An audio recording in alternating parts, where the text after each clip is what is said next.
Alright, welcome everyone. We're Semblance of Sanity. I'm Caleb. I'm Jacob. And we're here for JoJo's Bizarre Adventure, Part 4, Episode 1. We are doing Part 3. We're into the Part 4. Yes. Not 1, not 2, not 3, but 4. And this one is called Diamond is Unbreakable. Diamond is Unbreakable. Yes. And we have no more Zawado! Or, sadly... Well, we might have more. Oh my god! Yeah, I don't know, because we'll have to see what they actually do for the time skip. I swear, Joseph is going to be alive. They basically came up with the way that now he can be immortal. He'll live forever. Exactly. And that'll just be a thing in just the JoJo's verse. I'm very much looking forward to that. But I'm even more so looking forward to meeting new characters, specifically the new JoJo. This is something that has become like kind of a, like we've had this triumvirate of kind of like perfectly, I would say perfectly different JoJo's as of thus far, but I feel like we don't really have a nice fourth slot to fit another JoJo into. Well, so I'm looking forward to seeing where the new one will fit. Yeah, because that is kind of what we thought about Jotaro before he showed up too, because we were thinking, okay, there's Jonathan, and then Joseph is the exact opposite, and then Jotaro came in and was sort of still an opposite to them. Right, it ended up becoming a triangle because Jotaro fits into the edgy category, and I would say the badass category, and the confident but like kind of morally like kind of kind of category. So the question is, how are they going to do that in a way that is none of those three things? And yet feels kind of like all of them. In some ways, I think that's what they'll end up doing, is they'll end up just blending all three. That's probably the safest option, and probably the one that also would be the easiest to write, because you can end up taking from all of them, and it will feel very proper as this is all a lineage thing just in general. But yeah, JoJo's, y'all. We're ready. We're hyped. Without further ado, let's get into it now. Ooh. Good morning. This is nice. Yeah. Hey, food. Is this the Mrs. Jotaro that we have yet to see? Maybe. Nani? Oh! What the heck? What? Oh, this is an open. This is a cold open. I love it. Just like that hand. I thought they were going to go for like the quaint, like high school sort of beginning. I think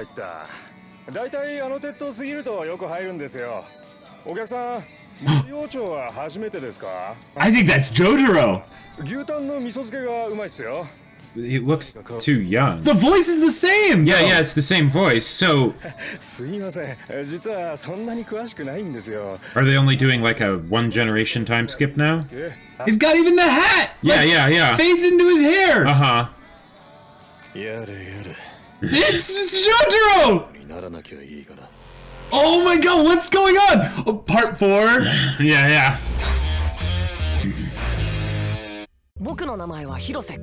Okay, so not a JoJo.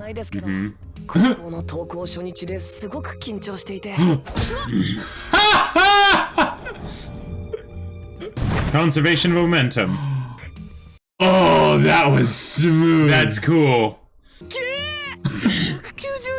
Even more, 195. That's right.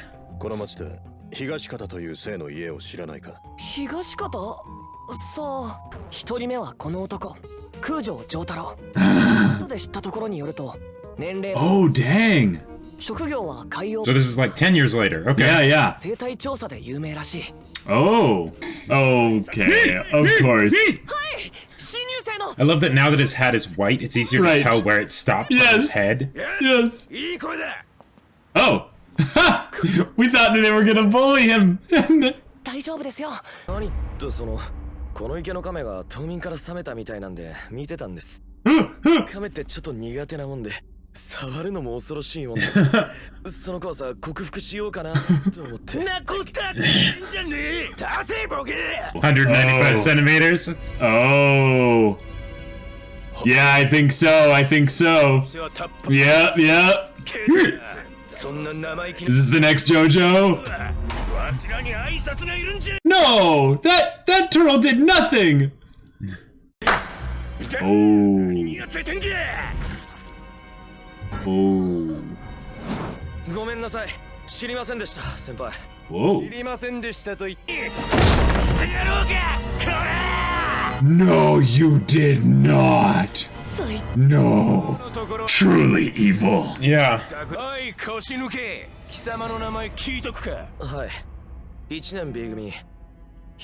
Oh, that's all right. so cool. he's looking for. Oh. Brilliant. Okay. Brilliant. So not an actual blood relative. He's gonna be like, did you just insult my hair? Yeah.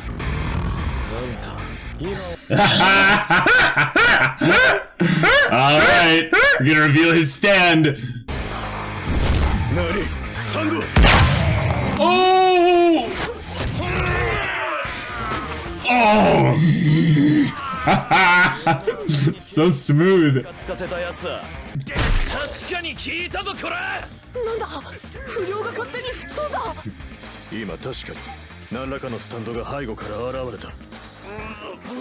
Okay. Wait, does he have a healing stand?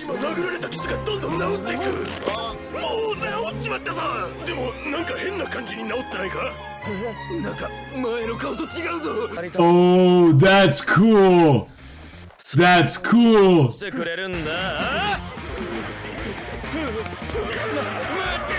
Wait. Hold on a second. He did something there.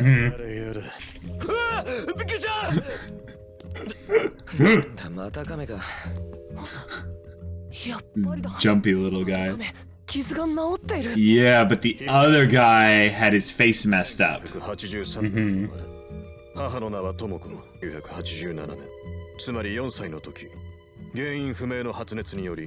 Gotcha. Is he like a long lost relative of the JoJo's? Oh! Oh! They're... Whoa! Okay, Joseph. Alright. Joseph. Oh, wow. When he was 62. Jeez. Yeah, this is all very indirect and complicated. It's pretty bizarre, yeah.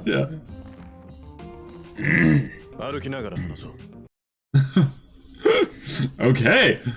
This is hilarious. I love how this guy's just tagging along. A third.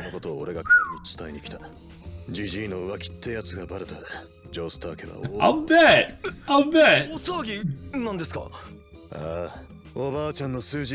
Oh, yep, of course she is.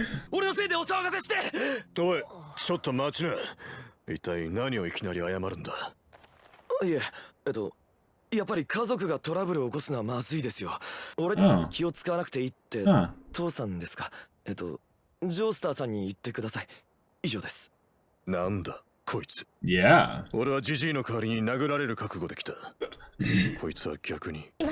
Same thing as part 3. Yeah.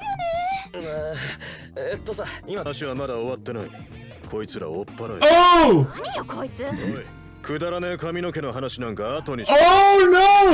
Oh no! Even the girls know. Yeah. They're aware.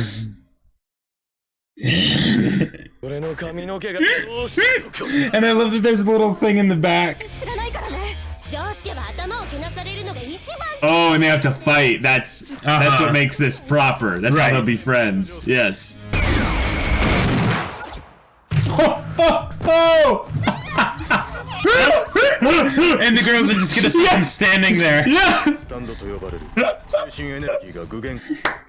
Oh, they're getting even more specific there. Star Platinum is still busted. Oh yeah. Oh, cool. All right.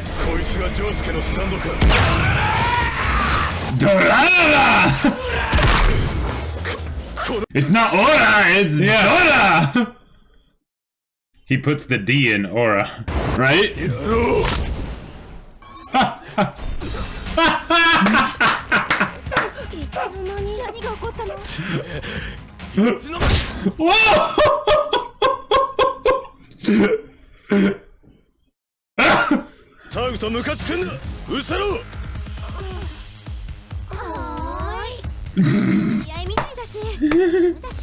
I think they know each other.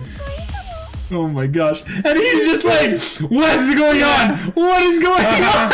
Yeah.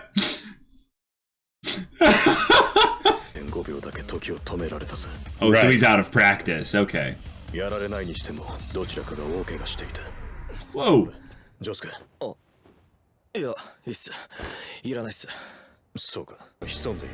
Oh, cool. Wait, are they It is going a on like mystery. ghost hunting now?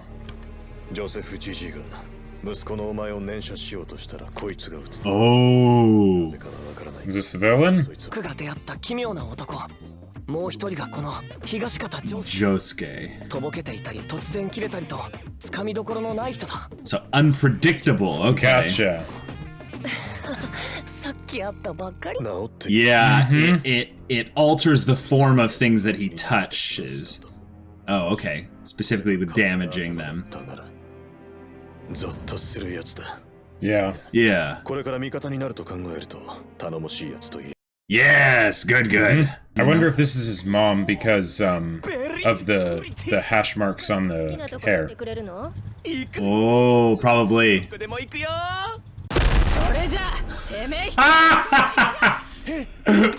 Oh! Oh, I love her! I love her so much!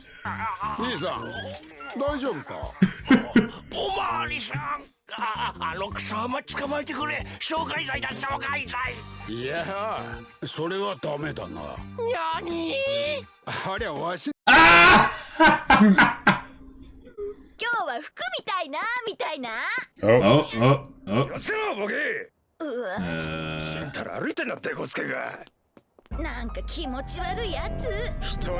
Oh, that's cool. Oh, crap. Oh, crap.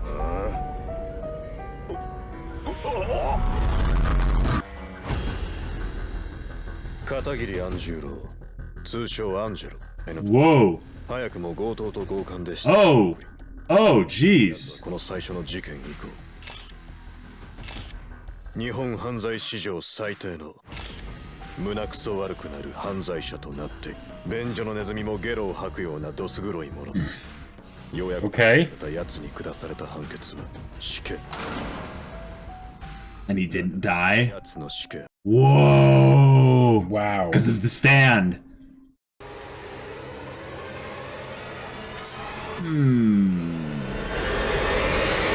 Jeez. That is a crazy thing to think about, like how like crazy, like dangerous and like specific some of these stands are. Sure. There's creepy things people could do with no. Wait a minute. That's the guy that.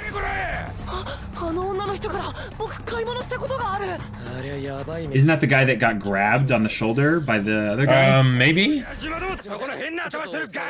Oh! Whoa! Yeah, I think that is the guy.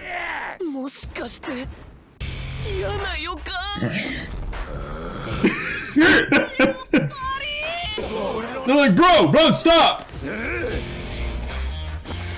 今てめえなんつったなんだてめえナイフぶち込むことに決めたぜうわそうかいどら Oh! Oh! Oh, and she's fine. And yeah. Whoa! Holy crap! I love this. Oh! Oh! Oh! Oh, that's a badass line. Oh my gosh.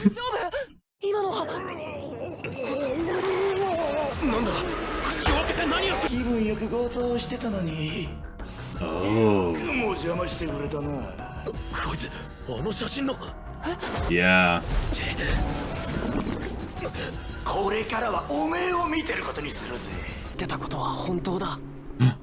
Wait. I think I saw someone in the crowd.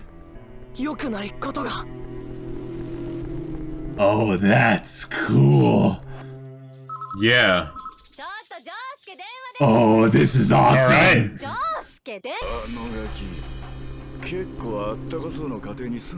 Oh, no, you do not. No, you do not. Oh boy.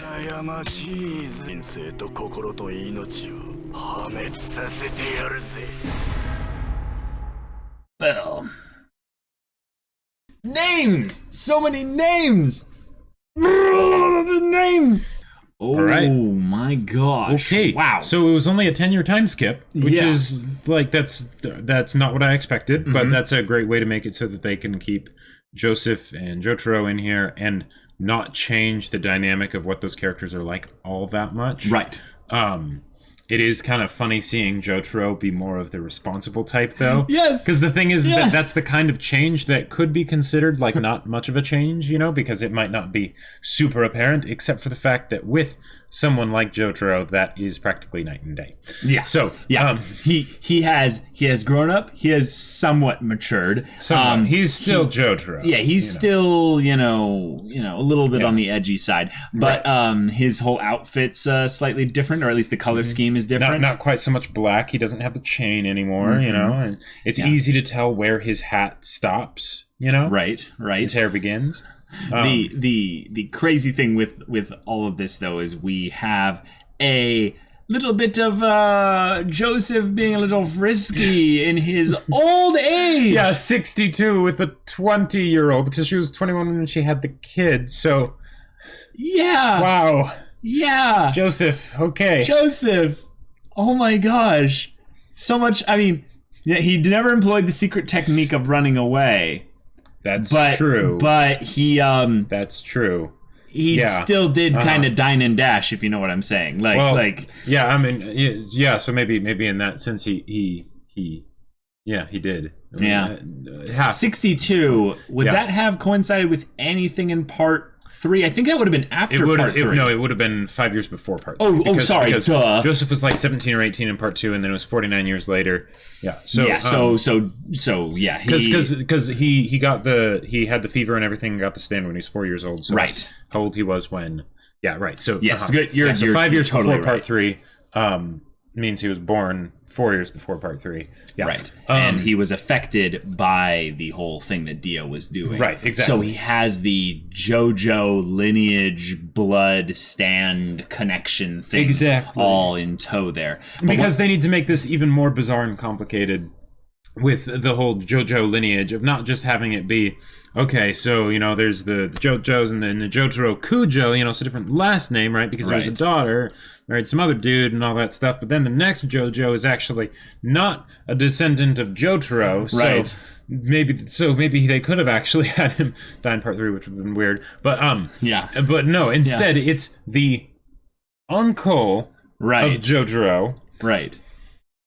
And, Awesome. and that's amazing because one of the things that this does here is Jotaro doesn't have to leave the story anytime soon, but he also doesn't have to have a kid, which also means he's less likely to die. But what that also means, yes, by having this all be so connected and, you know, like similar, is what we get to cherry pick specific kind of members of the cast from part 3 and use them in the story for specific, you know, purposes. Like, if you where's will. Polnareff right now? You know, who knows? That's true. Polnareff is probably in France, you know. Yeah. This city, Morio, I'm guessing is in Japan because of Josuke's name. Right. Yeah, that pretty sure that's a Japanese name. That makes sense. The cool thing that they're doing here with this whole town city place is that it seems kind of a small town Yes. And they're doing kind of the horror thing where it's like, small town, weird things are happening. Like, it almost seems cold like they're... open with a mysterious murder happening with no explanation or connotation to any characters. But then we're going to segue in with a badass character who walks in. He's a man on a mission. He knows why he's here. He's got the photos of the spirit, if you will. They're even called spirit photos. Like, like this is basically they're setting it up for some sort of paranormal cop drama kind of thing where it's like, we need to figure out, because and the thing is, hearing us say paranormal cop drama sort of thing, and then I love it. Not something you expect, right? No. But with the style of JoJo's, it's like, okay, all right, cool, because there's the stand, so they can do a lot of stuff there, and it's something where the characters.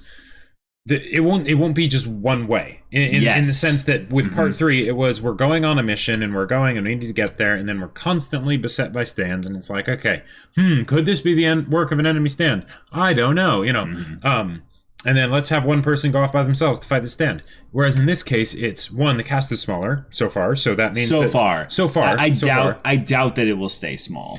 Yeah, because this is JoJo's. Right. And granted, Star Platinum still is stupidly OP. That's a good point, though. We'll bring up that later in the discussion. But there's the idea that they're going to be actively searching out the stand users, while the stand users will also be doing their own thing. So it makes for more dynamic interactions, Yeah, and there's nothing inherently wrong with any of the kind of any of the plot revolving around the paranormal kind of cop buddy drama thing. But one of the things that's cool here, though, is that they're directly like starting off with a very horrible bad guy. And I don't think he's even supposed to be the main bad guy. I don't even think he's meant to be that big of a deal. I think what they're basically saying is this is who Jotaro is actually meant to wail on and show how cool he is. But then when he needs help, Josuke is actually going to come in, or vice versa, or the reverse, where one of them will actually like, oh no, I can't beat him, and then suddenly, or Dora, which by the way, I thought that is hilarious.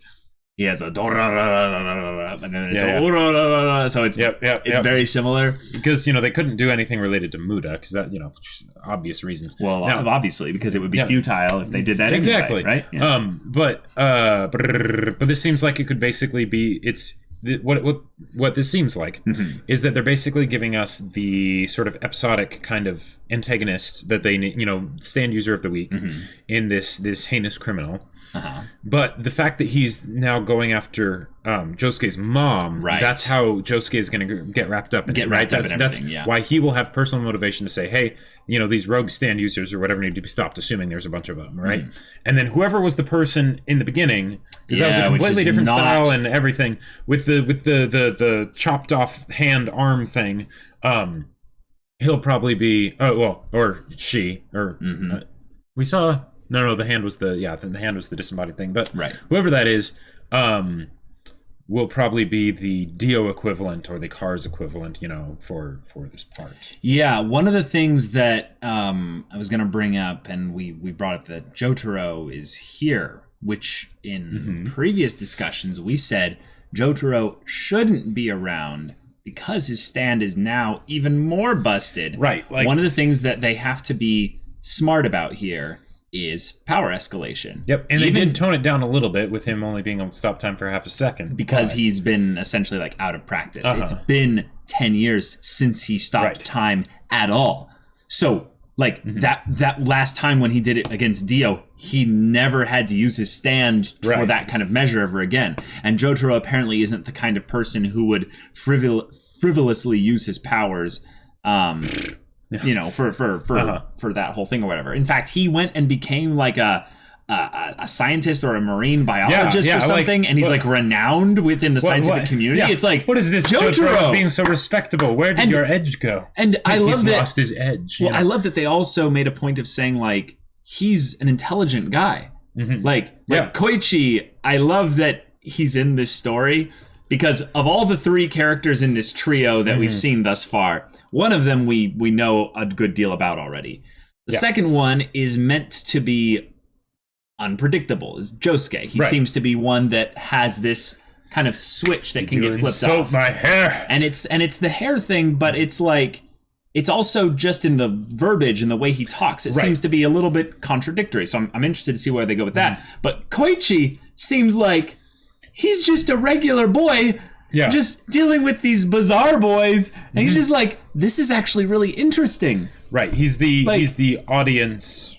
He's the audience. He's the audience. Sure. Yeah. And that is interesting because he can see the stands. Like he thinks he can just barely see the stands. Or wait, can he see the stands? Yeah. He was saying, I thought I saw something there for a split second. Huh. So that means that he's probably one of the latent stand users or something like that. And and that's another thing that I want to bring up is the idea that Jotaro surmised that Angelo became a stand user in the middle of his criminal when he was about to be executed. Right. Which is interesting because that sounds more like a thing of kind of randomness, kind of a happenstance thing. Or perhaps an awakening of something that was already there. And when we saw this in part 3, that was regarding another stand user basically, awakening, and it had some kind of a ripple effect. Sure. So what they could do here is another form of that, where it might be by proximity. Yeah. Like stands having ripple effects. Oh yeah. Yes. Yeah. But what they could do here is they could have in the beginning they had the whole thing with the the transmission radio tower thing. What if there was something that was being transmitted out, some kind of signal or whatever, some sort of magnetic field?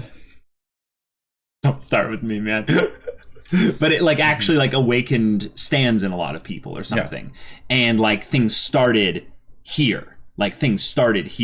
And that's where this mystery adventure will go from. It'll be this leads us to one thing, which leads us to another thing, which leads us to another thing. And I would love to have another kind of bizarre adventure. It doesn't necessarily have to go across the world or anything, but just something where some kind of ripple effect. I totally intended to to make that connection, but having something that gets into not only how Angelo, for instance, got a stand, but how people get stands. What are stands? Can we get into some of the more hard mechanics with regards to stands? I would be very, very interested in that. I think that JoJo's could do it while still maintaining its ridiculous the rule of cool and rule of cool. Mm-hmm. The Sanderson just air to the side of awesome. Exactly. I think that JoJo's will hold on to that. I just think that they could also add some solidarity, some concrete aspects to the stands, given that stands are still a pretty new thing as far as JoJo's goes. It's something that I would absolutely love to see. So, okay, I was kind of weirded out by oh no, he's gonna go after Josuke's mom, right? But well, no, we saw Tomoko being a badass. So what would be awesome, right? Is he goes to attack her and she's like, what? Beats the crap out of him. Does she have a stand though? Maybe. I don't know. She could, for all we know. But I would kind of like that. That would be I would love it too. I don't know if I don't think there would be a reason to, because she doesn't have Joestar blood. But we're not insinuating you have to have a stand. Right. But that's the reason that Josuke has a stand. So as far as what we've seen so far. So but either way, if she just beats the crap out of this guy, that would be amazing, right? Chases him off, and then but he gets away, right? Sure. And then Josuke is like, "What, Mom? Someone tried to attack you?" And his hair, boom, something pops out of his hair, Yes. And then he's like, "Okay, let's do this." And then he's like, "All right, Jotaro. Yeah, sorry, I know you gave me a warning, but I'm going after him." Right. And then that's how it gets started. Yeah. The other thing that I was kind of reminded of here was they did the whole thing with the turtle.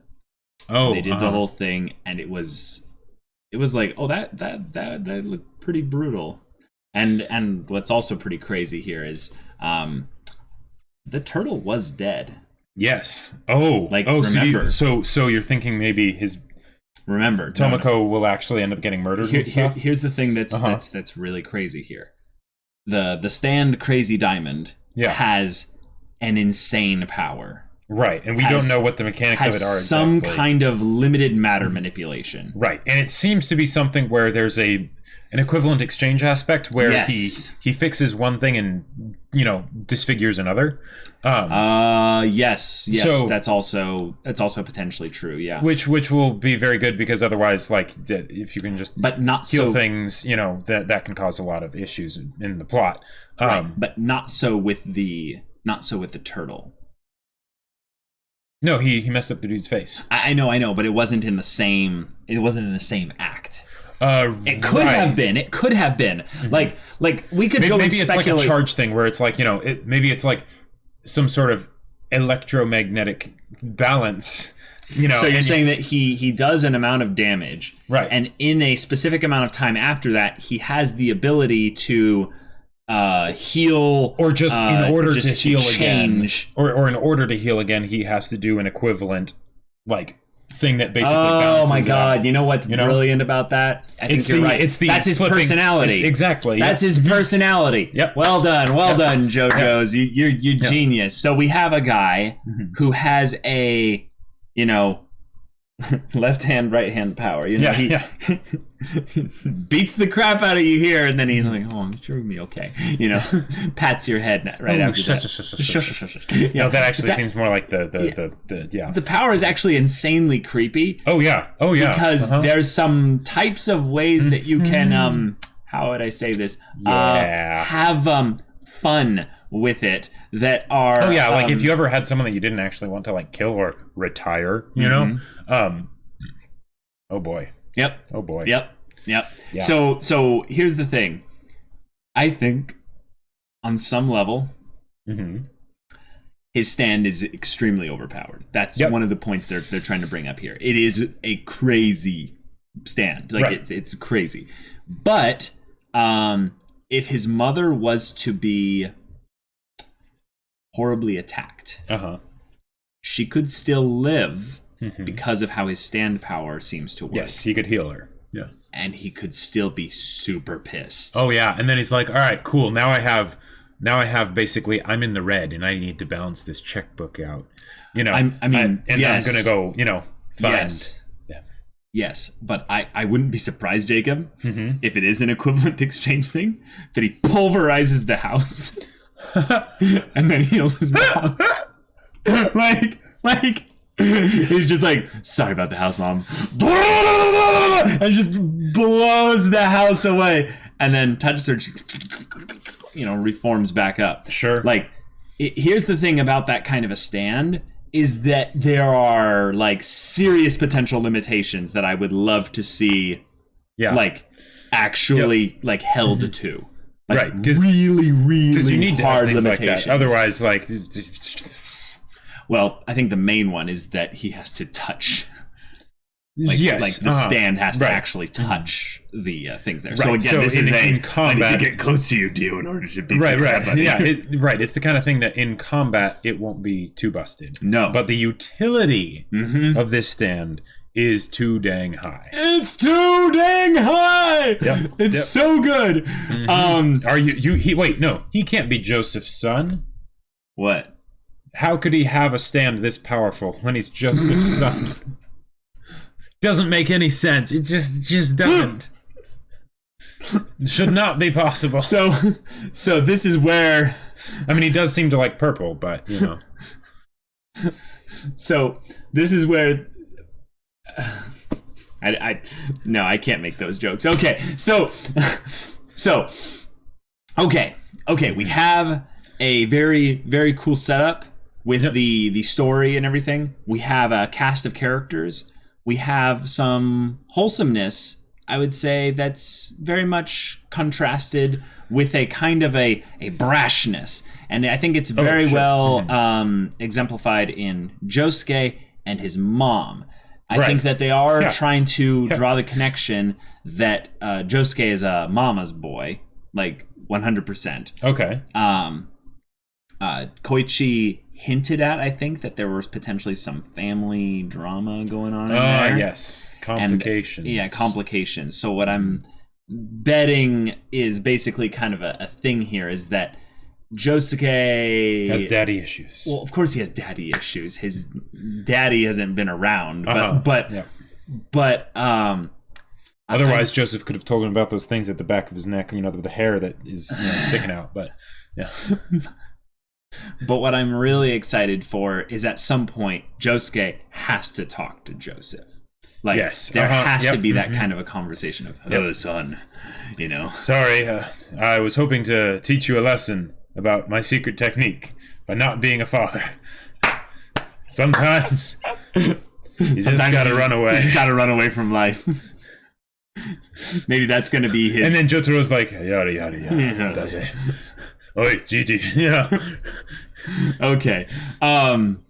Favorite thing this episode is probably the Stan's actual ability, though. Crazy Diamond. Yeah, that is crazy. That is cool. Yeah, I am really excited now for this part. Like, I was really excited, and now I'm like crazy excited. My favorite part was actually the very beginning of the episode because, Dio's defeated. So what are they gonna do? Sure. And that whole intro.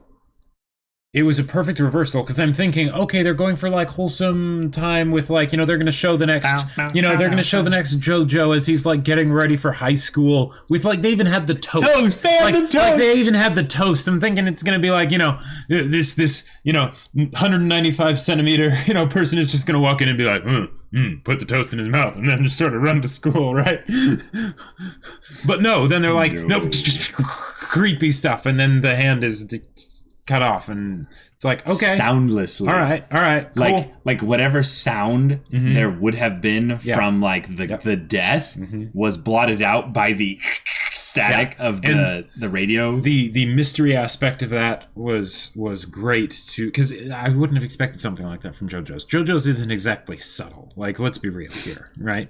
So the fact that they did that, even though it was very unsubtle once they started doing it, but the fact that there's something where it's not flamboyantly blasting out its style, proclaiming it for the world with a crazy pose and whatnot. To be fair, we haven't seen the opening yet. That's true. That's probably where that's going to come in. That's true. That's very true. But just as a scene to make me be like, I don't have to worry about anything. This part's going to be very different, but also great. That really, really sold me on. Yes, this was a perfect first episode for JoJo's. I really am having a bit of a moment here. I'm realizing how good the first episode of every part of JoJo's has been thus far. You go back and think about every single one, even part one. Even part one. They strongly establish everything. They strongly establish everything right there at the beginning. Yeah. And this one actually, I think, was the first one that didn't basically tell us everything.